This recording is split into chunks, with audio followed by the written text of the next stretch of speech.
누가복음 4장 14절입니다. 14절부터 30절까지. 누가복음은 오늘 본문서부터 이제 예수님의 공생애를 시작을 합니다. 다른 복음 마태, 마가, 요한복음에 비해서 누가복음은 서론이 긴 편이었죠.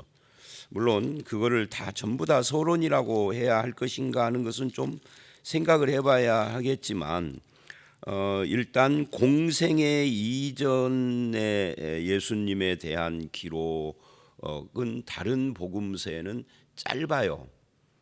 그런데 누가복음은 3장, 4장 13절까지가 공생애 이전 기록으로, 물론 이제 사탄에게 시험을 받는 것을 빼고 3장 끝까지 그 족보까지라고 친다고 해도 그래도 세 장이나 되고, 또 더군다나 이 세 장이 3장을 빼고는 뭐 3장도 뭐 그렇습니다만은 3장도 38절이나 되고요. 2장도 52절, 1장은 더 길죠. 60절. 그러니까 이게 세 장이지만 다른 복음서로 친다면은 한 5장, 6장 분량 정도 된다는 거죠. 이렇게 길게 서론 이야기를 한 거예요. 이 서론이 전부 다 준비에 관한 것이었다.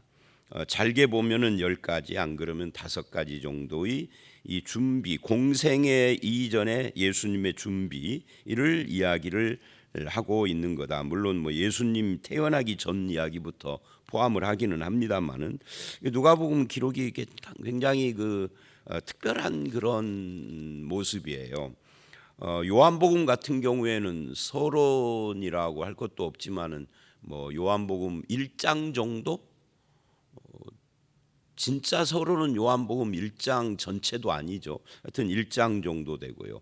마태복음 같은 경우에도 1, 2장 뭐 그리고 3장의 세례 요한, 마태복음이 한 3장 정도 돼요. 근데 그 마태복음의 장은 3장이지만 분량으로 보면은 이 누가복음의 절반 정도나 되죠.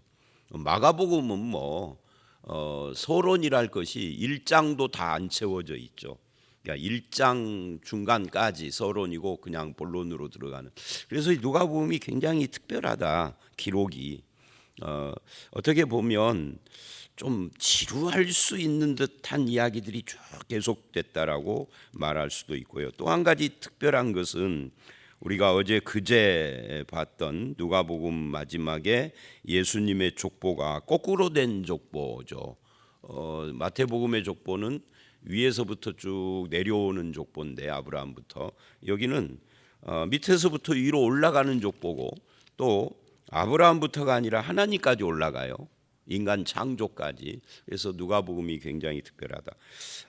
누가가 처음 1장에 이 기록을 시작을 할 때 자세히 살펴봤다라고 이야기를 했지 않습니까?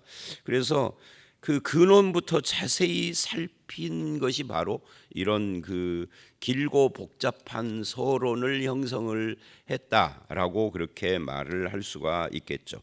자, 그랬고요. 이제 오늘부터는 본론에 해당이 되는 겁니다.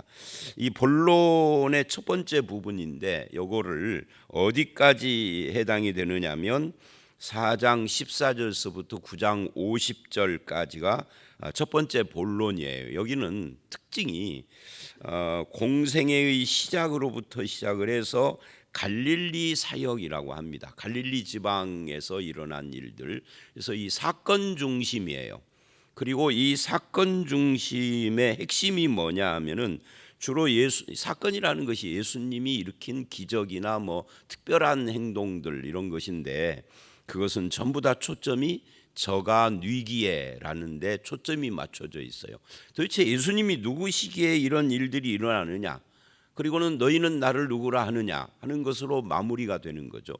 그래서 이 갈릴리 사역인데 9장 10절로 50절이 이제 클라이막스라고 할 수 있어요.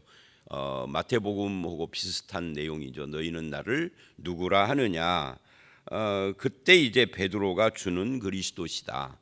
하나님의 아들이다. 마태복음에 그러잖아요. 그것으로 이제 클라이막스를 형성을 하고 급격히 분위기가 달라지잖아요. 십자가를 이야기하고. 근데 이 누가복음은 그때부터 이제 갈릴리 사역이 아니라 이제 예루살렘을 향하여 가는 사역이라기도 한데 하여튼 예루살렘을 향하여 움직이시는, 그래서 예루살렘에 입성하고 우리가 잘 아는 것처럼 십자가에 못 박히시고 이제 이런 일들로 갑니다. 자, 그 중에서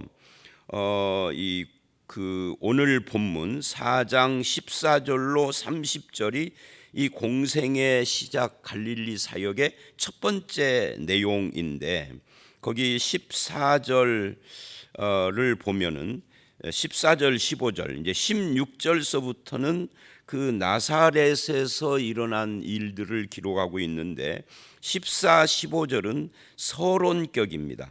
거기에 예수께서 성령의 능력으로 갈릴리에 돌아가시니 그 소문이 사방에 퍼졌고 가르치셨다. 그리고 칭송을 들었다. 이렇게 돼 있는데 여기에 성령의 능력으로 그래요. 여러분은 만약에 여러분에게 성령의 능력이 임하면은 뭐를 하게 될까요? 제가 어제 오후 설교할 때도 은사 이야기를 했는데 우리는 보통 성령의 능력 그러면은 제일 먼저 떠올리는 것이 방언 이렇게 나와요. 근데 사실은 이 은사가 방언만 있는 게 아니잖아요. 방언, 애연, 신유, 그리고 하나 더 붙이면 뭐 통변, 이 정도가 우리가 사모하는 은사예요. 근데 성경에 기록된 은사만, 성경에 하나님의 은사가 다 기록됐는지에 대해서는 논란이 있습니다만은 기록된 것만 29개인데 29개 중에서 우리는 3개나 4개 이외의 은사는 생각지도 않고 원하지도 않아요. 왜요? 그 3개가 남들 보기에 특별해 보이고 신비해 보이니까. 그러니까 제가 늘 이 은사 문제 나오면은 항상 입에 달린 말처럼 하는 말이 있는데 주일학교 신발장 정리해 주는 은사는 은사라고 치지도 않아. 근데 주일학교 학생들 신발 정리해 주는 것도 은사거든요. 그거 아무나 못 해요. 그거 할 마음이 생겨야 하는 거예요. 성품이. 그 하나님이 주신 성품이요. 어떤 성품? 섬김이죠. 여러분, 방언하고 섬김의 은사하고 어떤 것이 더 중요할까요? 뭐가 더 중요하다고 말할 수 없을 만큼 중요해요, 둘 다. 그런데 굳이 택하라면 우리 교회 안에 방언하는 사람은 없어도 괜찮아. 그렇잖아요. 방언하는 사람이 없다고 뭐 교회에 문제 생길 일이 있어요? 소란스럽지 않아서 더 좋지 뭐. 근데 섬기는 사람이 없으면 교회 무너져. 훨씬 중요한 은사인데 우리는 그런 건 원하지도 않고 또 있다 해도 은사라고 생각도 안 해. 그리고 이제 오늘 본문에 오면 성령의 능력으로 하면은 금방 우리는 방언 뭐 이거부터 방언 신유 이거부터 생각을 한다. 예수님은 성령의 능력으로 뭐 했느냐? 제 대답은 이거예요. 뚜벅뚜벅 걸어가셨다. 어디로? 갈릴리로. 성령의 능력으로 그랬어요. 우리는 이 성령의 능력으로 이걸 자꾸만 다른 어떤 병 고쳤다 뭐 이런 거 이야기를 하는데 이 본문은 그냥 성령의 능력으로 뭐 했느냐? 갈릴리에 돌아가셨다. 그 말을 우리식으로 표현은 뚜벅뚜벅 걸어가셨다. 제가 새벽 기도 끝나고 잠시 뒤에 앉아서 기도도 하고 성경도 보다가 시간이 좀 지나서 우리 집에 걸어갔다. 근데 성경을 그것을 나를 성경으로 기록한다면 성령의 능력으로 뭐 광진 햇빛찬 아파트로 갔다야. 이상하죠? 근데 그건 우리가 이상한 거지 성경은 하나도 이상하지 않아. 그걸 성령의 능력이래. 우리가 이상한 거지. 우리가 이상한 생각을 하고 잘못 생각하는 거죠. 성령의 능력이라는 것을 일상하고 떨어뜨려 놓은 신비한 특별한 남들 보기에 와 하는 어떤 그런 이상한 생각으로만 고착을 시켰어요. 성령의 능력으로요. 여러분 밥 잡수시는 거예요. 아침에. 성령의 능력으로 출근하시는 거예요. 성령의 능력으로 애기 보는 거예요. 그잖아요. 제가 어제 주일날 이제 일부 예배 끝나고 소변이 좀 마려워서 3층에 올라갔는데 거기에 은퇴 장로님 한 분이 계시더라고요. 근데 그분은 은퇴하고도 직장을 다니셔요. 그래서 제가 둘이 이제 이렇게 서 있는데 할 말이 없잖아요. 뻘쭘하고. 그래서 그 연세가 있으신데 운전하고 이제 전주 시내가 아니라 외곽이거든요.까지 다니시는 것이 참 힘드시겠어요. 그랬더니 목사님 저 운전 안 씁니다. 그래요? 카풀? 아니 카풀이 아닙니다. 통근차 타고 다닙니다. 그래요. 성령의 능력으로 그 장로님은 뭐를 한 거죠? 오늘 또 무사히 통근차 타고 출근하신 거죠. 출근해서 뭐 했어요? 출근해서 근무했죠. 우리는 그런 건 성령하고 아무 상관없다고 생각을 하니까 교회만 떠나면 이상한 짓을 하는 거예요. 뭐 교회 안에서도 이상한 짓을 하지만 성령의 인도와 돌보심과 능력은 특별한 일들이 일어나는 경우도 있지만 대부분은 안 그래요. 여러분 1년 365일을 살아가면서 여러분은 특별한 경험이나 특별한 행동을 몇 번이나 하십니까? 저를 돌아보면은요 365일 동안 하루도 없었던 것 같은데 그냥 목회했는데 그거는 어디서 나온 거죠? 하나님으로부터 또는 이 본문식으로만은 성령께서 나를 인도하시고 인도해서 뭐 했다는 거예요? 밥 잘 먹고 신방 갖고 그죠? 어제는 예배 끝나고 부항까지 무사히 사고 안 나고 장례식장 갔다 왔고요. 그런 건 성령하고 상관없을까요? 그렇게 말하는 사람 입을 꼬매야지. 성경적이지 않아요, 그거. 그것도 성령의 능력과 관계 있는 거예요. 우리가 무사히 오늘 또 이렇게 사는 것은. 자, 다시 돌아와서 그래서 성령의 능력 또는 권능이라는 것은 반드시 신기한 것하고만 연결되는 것이 아니라 신기한 것도 있고 필요할 때는 없다는 이야기가 아니에요. 그리고 대부분은 일상적인 것과 관계가 있다. 그냥 정상적인 삶을 살아가게 한다. 예수님 같은 경우에는 이 땅에 오신 목적을 위해서 살게 한다. 그게 뭐예요? 갈릴리로 뚜벅뚜벅 걸어가신 거예요. 그때는 버스가 없으니까 자가용도 없으니까 걸어가는 거지. 조금 고급스럽게 간다면 뭐 낙이나 말 타고 가는 거고. 뭘로 돌아가셨는지는 안 나오니까. 근데 여긴 뭐 말이나 낙이 타고 갔을 것 같지가 않아요. 그냥 걸어가셨어요. 근데 그게 성령의 능력이래요. 자, 이 성령의 능력으로 그렇게 해서 뭐를 했느냐, 또 갈릴리로 가서 소문이 퍼지고 사람들이 모이니 회당에서 가르치기 시작을 했다. 칭송받았다. 이것도 성령의 능력 범위에 있는 거죠. 목사가 설교를 하고 오늘 새벽에도 이 설교를 하고 성경 공부를 하고 이거 다 뭐예요? 성령의 능력과 관계에 있는 거예요. 자, 성령의 능력 이해가 되시나요? 예, 아무나 되는 건 아니에요. 목사라고 해도 우리 박정덕 선교사님 미얀마 그 선교사님이 제가 1년에 한 번씩 가면은 꼭 하는 말이 있어요. 목사님 이제 1년에 4번에서 5번 정도 섹션이라는 것을 해요.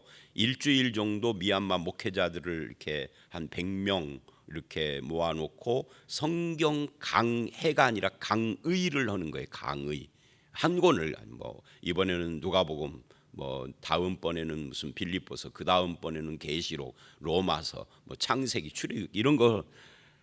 근데 이걸 부탁을 하면은 한국 목사님들이 아는 분들이 참 많고 미얀마에 오시는 분도 있는데 10이면 9이 난 못해요 그런데요. 아니 몇십 년을 목사를 했는데도. 그러니까요, 가르치심에 무사람들이 칭송, 이거 아무나 되는 것이 아니라 그것도 성령의 능력의 범주에 들어간다고. 자, 이해가 되셨을 것 같아요. 이제 더 말을 하면은 지금도 너무 길게 말해서 잔소리처럼 됐는데 이 성령의 능력, 우리 한국 교인들이 굉장히 오해하고 있는 이 부분. 그리고 이제 16절서부터 예수님께서 뭐를 하느냐면 나사렛에서 안식일에 회당에 들어가셔서 성경을 읽으려고 서셨다. 자, 일단 여기서 우리가 한 가지 또 시정을 하고 가야 돼요. 예수님이 안식일에 회당에 들어가셔서 이걸 가지고 이거 봐라, 예수님도 안식일을 지켰다, 그러니 우리도 안식일을 이렇게 나가면 초등학교를 어디 나왔다고요? 초등학교를 전주에서 삼류를 나온 거예요. 저처럼 고창군 무장면 인류 초등학교를 못 나오신 거예요. 예수님이 안식일을 지켰다를 여기에다가 근거를 두면은 곤란한 문제예요. 신약 성경 전체를 놓고 예수님이 안식일을 어떻게 말씀을 하시고 성경 저자들이 안식일을 어떻게 이야기하는가를 고려를 않는, 즉 먼 문맥을 안 보는, 이걸 우리는 단견, 짧은 소견인 거죠. 자, 예수님은 지금 안식일에 하나님 나라의 복음을 전하기 위하여서, 바울도 똑같습니다. 바울이 어느 지역을, 소아시아나 그리스나 이런 지역을 돌아다녔는데 생전 처음 가는 곳이 아는 사람도 없어. 어디로 가야 사람을 만날까요? 안식일에 유대인들이 모이는 곳을 가야 사람을 만날 거 아니에요. 그래서 안식일에 간 거지 안식일을 지킨 게 아니에요. 예수님이 오신 뒤로, 특별히 십자가 부활 뒤로는 안식일이 아니에요. 안식일을 지키는 것이 아니라 예수 믿는 사람들이 주일날 모여 예배한 거죠. 어쨌든 안식일을 지켰다는 개념이 아니단 말입니다. 지금 사람들이 있는 곳에 가셔서 하나님 나라 복음을 전하려고 하시는 거죠. 자, 그래서 예수님의 사역이 대부분 안식일에 집중이 되는 것을 사복음서에서 볼 수가 있고요. 그리고 사복음서 마태, 마가, 누가, 요한복음에 예수님이 안식일에 사역을 많이 했다, 안식일 이외에도 했겠지만 성경 기록에 왜 그랬느냐 하는 것을 생각을 해봐야 하는데, 그건 이유는 딱 하나예요. 예수 그리스도가 안식되심을 말하는 겁니다. 안식일의 주인, 이게 마태복음 12장이 그걸 설명을 하죠.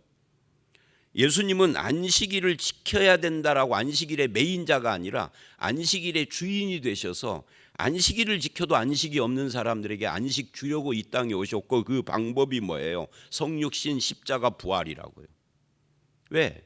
죄 때문에 안식이 없는 거지 날짜를 안 지켜서 안식이 없는 거 아니거든요. 그래서 죄를 처리하고 십자가에서 새 생명을 부활로 주시고 보좌에 앉으셔서 지금도 통치하시고 예수 안에 있는 자에게는 안식을 누릴 수 있도록 해 주시는 거잖아요. 그런 안식일인 거죠. 그걸 보여주는 거예요. 이제 오늘 말씀에 나오는 은혜의 해, 희년도 마찬가지입니다. 오늘 본문은 중요한 개념들이 참 많이 나와요. 자, 그래서 희년이라는 것도 그래요. 거기 보면 뭐 가난한 자에게 복음을 하면서 쭉 이야기를 하는데, 가난한 자를 돌보고 그리고 기업을 되물리고 노예들을 해방하고 하는 것을 18절에서는 이게 이사야식으로 이렇게 이사야서를 인용을 해서 이렇게 표현을 한 겁니다. 이게 희년이에요. 그런데 이 희년이 신약이 오면은 어떻게 돼요?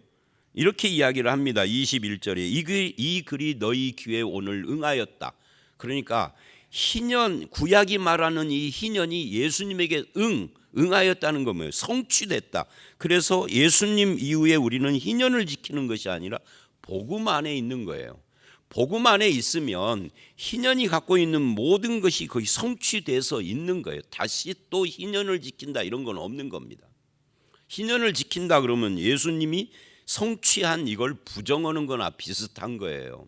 그래서 뭐 어디 내가 이번에도 무슨 소식을 저기 했더니 뭐 천주교에서 교황이 올해인가 언젠가가 뭐 50년 희년이라고 선포를 했대. 희년을 누가 정하는 거예요? 어디에다가 기점을 두고 정하는 거예요? 그죠? 최초의 희년을 선포했던 그때로부터 따져서 정확히 올해가 희년인가요? 말이 안 되는 이야기. 또 어떤 사람들은 우리나라의 해방으로부터 50년 해서 45년에서 희년 95년으로 희년 선포를 한 목사들이 있어서 모여가지고 뭐 인간띠 뭐 이끼라든지 이런 거 했는데 나 그때 속으로 피식 웃었어. 그걸 누가 정하는 거예요? 우리나라의 해방이 희년의 기점이라고 누가 정한 겁니까? 인간들이 정한 것이 유효한가요? 우리 성경을 왜곡하지 맙시다. 여기 계신 분들이 무슨 죄가 있다고 제가 여러분들에게 하여튼 성경을 그딴 식으로 보면 안 된다는 이야기예요. 예수 안에서 성취된 희년을 뭐 또 희년 언급을 해요. 복음 안에 있어야 되지. 하나님 나라 복음 안에 있으면은 이게 다 성취된 것을 말하는 건데 예수 강조해야 하는 것이지 복음 강조하고. 자, 여러분들은 목사도 아닌데 제가 막 지금 이럽니다. 자, 그래서 이제 다시 차분히 그래서 회당에 들어가시고 17절 이사야의 글을 드리거늘, 이 말은 오늘날처럼 목사가 임의로 자기가 알아서 성경 본문을 택하는 것이 아니라 그때는 이렇게 정해져 있는 본문을 이제 드려서, 그러니까 예수님은 설교 준비하고 가서 온 것이 아니라 즉석에서 말씀을 주니 거기서 이사야서에서 바로 이 말씀을 찾아서 읽고 그리고 설명을 했다 하는 이야기예요. 대단한 거죠. 예수님 자신이 말씀이시니까. 그리고는 이렇게 기록된 데를 찾았다는 거예요. 18절 주의 성령이 임하여서. 근데 내게 성령이 임했다 이 말은 기름 부음을 말하는 겁니다. 그러니까 기름 부음이라는 것은 메시아잖아요. 다른 말로 하면은 그리스도죠. 그리스도가 오시면 그가 오시는 목적이 뭐냐 하는 거예요.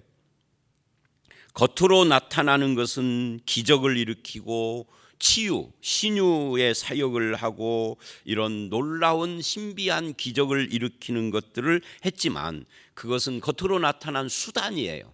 이 수단들을 통하여서 본질, 무엇을 말하고 보여주려고 하느냐면 복음을 선포하는 거죠. 그래서 누가복음이 아니라 다른 복음서들은 서론을 간단히 하고 핵심을 탁 찌르면서 공생애로 들어가는데 그게 뭐냐면 예수님이 선포하시는 거죠. 천국이 가까웠으니 회개하고 복음을 믿으라라고. 누가복음은 그걸 길게 이야기를 해서 여기까지 끌고 왔지만, 그러니까 겉으로 나타나는 수단인 기적이 아니라 본질은 그리스도의 복음. 이 복음이 뭐예요? 희년의 내용을 품은 거예요. 기쁨, 해방, 안식. 그래서 주의 성령이 임하여서 뭐가 일어났느냐? 레위기 25장이 말하는 그 희년, 자유와 해방과 또 뭐 그 대속하는 이것들, 종을 해방시키고 빚을 갚고 하는 이런 것들, 그것을 설명하는 이사야 61장 1절로 3절이 이 18절 말씀이다 하는 이야기입니다. 자, 그러면 이는 하고 이제 그거를 그 성령이 임하셔서 뭐를 하시느냐를 보여주는데, 가난한 자에게 복음을, 그래요. 가난한 자라는 것은 물질적으로 가난한 자도 포함을 하고요. 뭐 예수님께서는 마태복음 5장에서 심령이 가난한 자, 마음이 가난한 자가 더 중요하죠. 또 조금 폭을 넓히면 비참한 삶을 사는, 물질적으로나 여러 가지 인생에 있어서 이런 사람들을 전체를 지금 이야기를 하는데 그들에게 복음을 전한다. 그들에게 복음이 뭐죠? 건강인가요? 돈인가요? 아니에요. 예수 그리스도, 마태복음 5장 3절은 천국이죠. 가난한 자가 복이 있나니 행복 이야기를 하는 겁니다. 천국이 그들 것임이라. 아니 목사님 저는 돈이 필요해요. 근데 하나님은 아니 돈 말고 천국, 그렇게 말을 한다고요. 여기서는 복음, 그죠? 또 포로된 자, 희년에서 포로된 자, 노예된 자 이런 사람들 나오잖아요. 무엇에 포로됐느냐? 여러 가지가 있어요. 인간이 인간에게 포로가지고 노예가 되는 경우도 있지만 근본적으로는 죄의 종이 되고 세상의 종이 되고 사망과 사탄의 종이 되고 그 나를 사로잡고 있는 거기서부터 우리를 자유케 하고, 눈먼 자, 눈 안 먼 우리들은 해당 안 되나요? 뭐가 눈이 멀었다는 거예요? 육신의 눈도 멀었지만 더 나아가서는 자기의 상태를 모르고 진리를 모르고 죄와 죄의 실상을 모르고 세상의 그 진정한 실상을 모르고 사는 그 눈먼 자들, 특별히 예수 그리스도가 누군지 하나님이 누군지를 모르고 진리를 모르는 자들, 그들에게 다시 보게 함을. 그래서 복음서를 보면은 마태, 마가, 누가, 요한 사복음서 전체가 소경이 눈 뜨는 것을 그렇게 강조를 해요. 그래서 소경이 눈 뜨는 기적을 결정적 기적이라고 학자들이 그렇게 부르는 거거든요. 왜? 그게 바로 복음으로 눈이 떠지는 것을 상징하니까. 또 눌린 자, 눌린 자에게 뭐를요? 자유를. 이게 전부 다 희년을, 레위기 25장의 그 자유와 해방과 이런 희년을 이야기를 하는 것이다. 이것을 주의 은혜의 해라고 설명을 한 겁니다. 이사야 61장을 가보면은 사실은 이거보담도 마음이 상한 자 이야기부터 해요. 마음이 상한 자, 브로큰 하트, 마음이 깨진 자를 말하는 거거든요.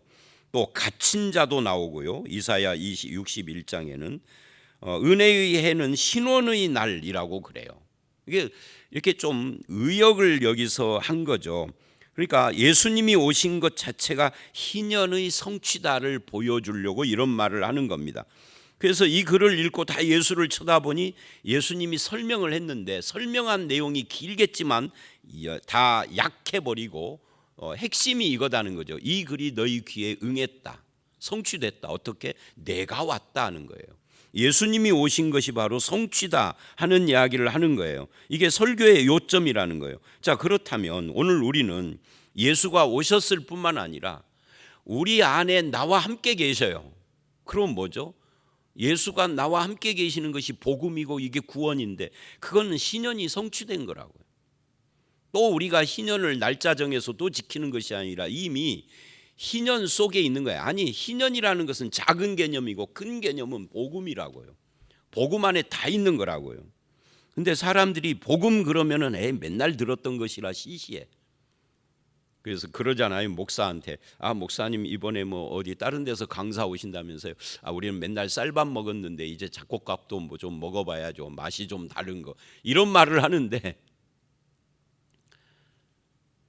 그런 것이 아니라 예수 그리스도가 진짜시다 하는 이야기를 하는 겁니다. 그분을 내가 모시고 있다. 그럼 우리가 얼마나 복되느냐. 너희 귀에 이것이 응했다, 성취됐다. 그러니 사람들이 반응을 했어요. 뭐라고요? 은혜로운 말을 놀랍게 여겼다. 여기까지는 사람들이 반발을 하지 않았어요. 자, 예수 그리스도가 우리에게 오신 것은 복음이 온 거고요, 천국이 온 거고요, 우리를 죄에서 사망 권세에서 해방시키러 오신 거고요. 이게 전부 다 은혜의 해 희년의 성취였다는 것을 보여주고 있는 겁니다. 자, 그렇게 하고 일단락이 됐습니다. 이 문제는. 근데 23절서부터 30절은 이어지는 주님의 말씀이 나와요. 이 설교의 뒷부분인 거죠. 앞부분의 핵심은 이 글이 너희 귀에 성취됐다 이거고요. 이제 뒷부분인데 그 은혜스럽고 놀랍게 여기는 것으로 설교가 끝나면 얼마나 좋겠어요. 근데 뒷부분에서 사람들이 빈정이 확 상해버렸어. 그 뒷부분이 뭐냐면 이 희년의 성취인 하나님 나라 복음의 특징을 이야기를 하는데, 한마디로 말하면 이스라엘 사람들이 배척하는 이방인의 하나님도 되신다야. 그러니까 이런 거죠. 이 은혜의 해 희년이 대상이 누구냐 할 때 이스라엘만이 아니라 온 세상 사람들이다. 너희가 배척하는 이방인까지 다 품는 것이 이 성취된 희년, 즉 복음이다, 하나님 나라다 하는 거예요. 예수가 누구시냐 하는 거죠. 뭐 하려고 이 은혜의 해가 성취되는 이걸로 예수님이 이 땅에 왔느냐 할 때 23절 의사야 너 자신을 고치라 하는 속담을 인용하여 너희가 나한테 말한다는 거죠. 말하기를 우리가 들은 바 가버나움에서 행한 일을, 앞에 이야기죠. 거기서부터 성령의 능력으로 뚜벅뚜벅 걸어서 지금 나사렛에서 왔다고 그랬잖아요. 가버나움에서 행한 일을 고향인 이 나사렛에서도 행하라라고 나한테 요구할 텐데 이게 좋은 의도가 아니라 말하자면 도전하는 거죠. 그때 이르시되 내가 진실로 너희에게 이르노니 선지자가 고향에서는 환영받는 자가 없다. 너희가 나를 배척할 것이다. 왜? 나를 잘한다고 생각하고. 그런데 엘리야 시대에 봐라. 이스라엘에도 과부가 많지만 어느 누구에도 하나님이 엘리야를 안 보내고 이방 땅에 사렙다 과부에게만 보냈다. 하나님은 이방인 과부를 사랑하신 분이다. 그런 거예요. 그러니까 빈정이 상한 거예요. 그리고 27절 선지자 엘리사 시대, 엘리야뿐만 아니라 이어서 이스라엘에 많은 나환자들이 있었지만 한 사람도 고쳐주지 않고 하나님이 그 중에 수리아 사람 나아만만 고쳐줬다. 이게 성경에 있는 이야기들인데 그런데도 이렇게 말을 하니까 기분이 상. 그러니까 노재성 목사가 성경에 있는 이야기를 그대로 이야기를 하니까 성도들이 기분이 나빠진 거예요. 여러분이 성경을 좋아하는 것 같아도요, 안 좋아해요. 성경에 있는 걸 그대로 말하면 기분 나빠. 그런 것들이 많아요. 그래서 다 화를 내고 예수님을 낭떠러지에서 밀어 떨어뜨려 죽이려고까지 해요. 그러니까 앞에 설교 앞부분의 반응은 은혜를 받았고 뒷부분에는 예수를 죽이려고, 같은 현장에서 설교의 중간까지는 진짜 좋았는데 이 뒷부분에 왜 우리 기분이 나쁘지? 이런 거예요. 저 목사 쫓아내자 운동 시작하는 거죠. 여러분은 말씀 앞에 어떻습니까? 여러분의 생각과 좀 다른 것에 대해서도 수용하십니까? 자, 오늘 말씀, 하나님은 어떤 특별한 민족만의 하나님이나 특별한 사람만의 하나님이 아니고 온 세상 모든 하나님의 택한 자들은 다 하나님의 백성이고 저들을 사랑하시고 또한 위해 주시는 분이다 하는 것을 우리는 알 수 있고요. 복음은 이렇게 굉장히 품이 넓습니다. 우리 인간들이 좁혀놔서 그렇죠. 자, 말씀을 마치겠습니다. 예수 그리스도는 성령의 능력으로 뚜벅뚜벅 걸어오셨다. 그리고 자신이 희년의 성취자라고 선포를 하셨다. 복음 안에는 희년보다 더 넓고 품이 큰, 폭이 큰 무엇인가가 있다. 우리는 그걸 받은 자다. 그 다음에 예수님은 나만이 아니라 나 외에도 많은 사람들을 구원하러 오신 거죠. 이것을 인정을 해야 할 필요가 있습니다. 그 복음이 저와 여러분의 것이 됐으니 감사하고 누리며 하나님께 영광 돌리는 저와 여러분들이 되시기를 주의 이름으로 축원합니다. 함께 기도하겠습니다. 하나님 아버지, 우리가 성령의 능력도 오해를 하지만 특별히 예수님께서 이 땅에 오신 것이 어떤 의미가 있는지에 대해서도 우리가 잘 생각을 안 할 때가 있습니다. 아버지 하나님이 희년을 성취하신 예수 안에서 자유와 해방과 또는 나를 탕감하시는 모든 것들이 다 이루어졌는데 그것을 누리고 영광을 돌리며 예수 그리스도의 복음을 붙잡고 살아가는 저희들이 되게 하시옵소서. 또한 이 복음은 그 품이 참 넓다라는 것을 우리가 이 본문을 통해서 봅니다. 아버지 하나님, 우리는 복음을 좁혀놨는데 주님께서는 나 외에도 많은 사람들을 향하여서 복음의 문을 열어놓은 것을 봅니다. 인정하고 받아들이고 하나님의 뜻과 일치하는 삶을 살아가는 저희들이 되게 하여 주시옵소서. 예수님 이름으로 기도드렸사옵나이다. 아멘.